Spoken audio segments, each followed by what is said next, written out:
Hello and welcome to another modelling video. This is Alan from the Mokonoman at YouTube with another model video.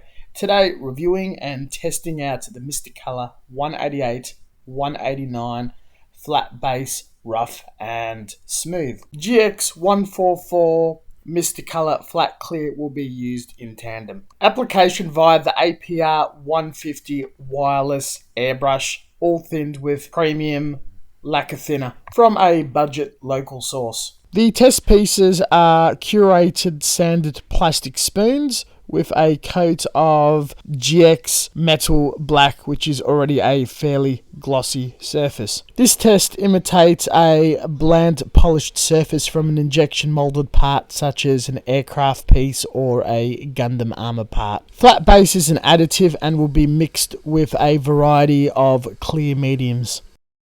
Second spoon is comparing GX114 Mr. Super Flat Clear in comparison to the Flat Clear review video. Thinned 50-50 straight out of the bottle and applied via low PSI through 0.3 millimeters. As discussed in that video, it is a very smooth and nice flat clear, though still allows a sheen to go through. It doesn't silver decals, but it does not apply an absolute dead flat clear finish. After all, this might be by design, as it is suggested to mix this with the two flat bases. If the first spoon is a full gloss sheen, I'll call this a satin finish.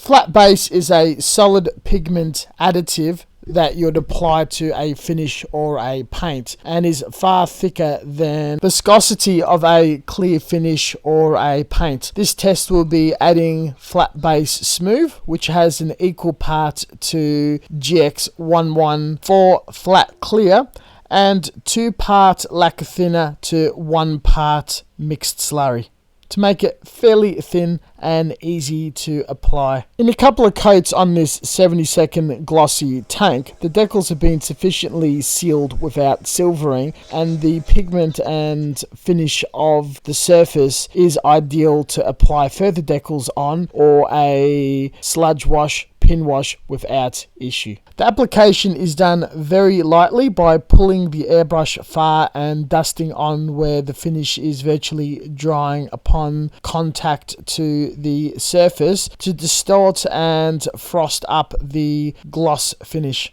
The spoon sample is a convenient flat finish.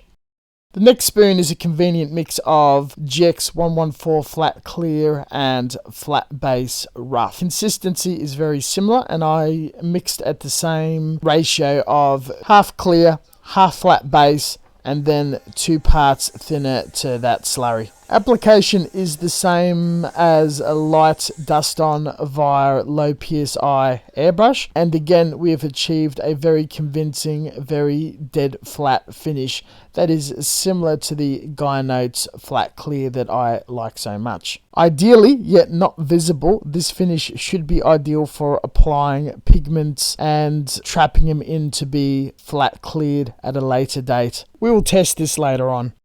Historically, flat base has been marketed and designed to be applied to any medium, gloss or paint to dull it down without a flat clear required later on, such as Tamiya flat base, which is renowned for frosting over. We've conducted this test by mixing equal amounts of flat, smooth and gloss clear thinner and applying it in a fine dust. This led us with a semi-gloss or near satin finish to flat. Maybe a greater amount of flat base is required for a dead finish. GX114 is the superior mix.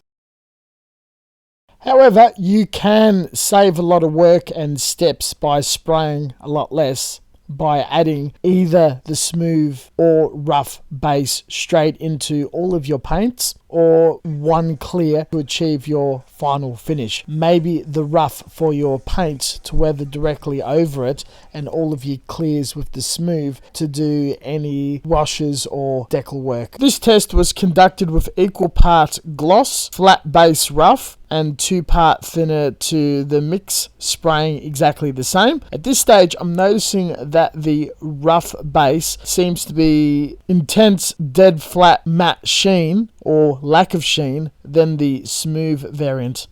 The next spoons may come across to be a bit extreme, something I would definitely not recommend doing on your models, but to push how far this medium can go before breaking or ruining a finish, we're going to be applying pure flat base smooth, 50-50 thinned with lacquer thinner, and spraying that directly on top of the spoon to see if it frosts or if we're going to get a fairly nice finish. It is a bit splotchy, however it did dull the sheen quite a bit and dry it to a very hard and solid matte finish. You could probably mix far more flat base smooth into your flat clear or other paints than a 50-50 blend. I'm fairly happy with the flexibility and leeway this has before the point of ruining your model.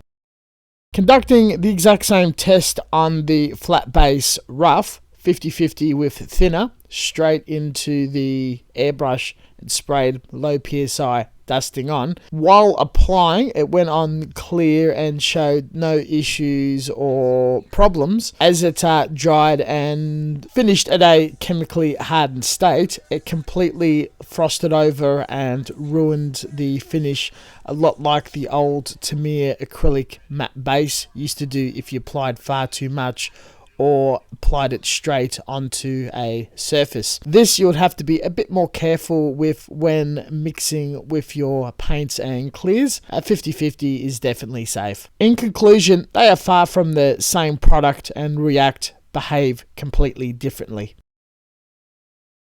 A full 24 hours after the tests, taking a step back and looking at this matrix sheet, comparing a bland spoon, a matte clear spoon, and all the other mixtures, it is pretty clear that the flat clear and flat bases mixed equally netted the best results, though every other finish achieved a level of a flat base fairly effectively besides the final one. Picking up the most successful tests, GX114 flat clear on the smooth base left and the rough base right.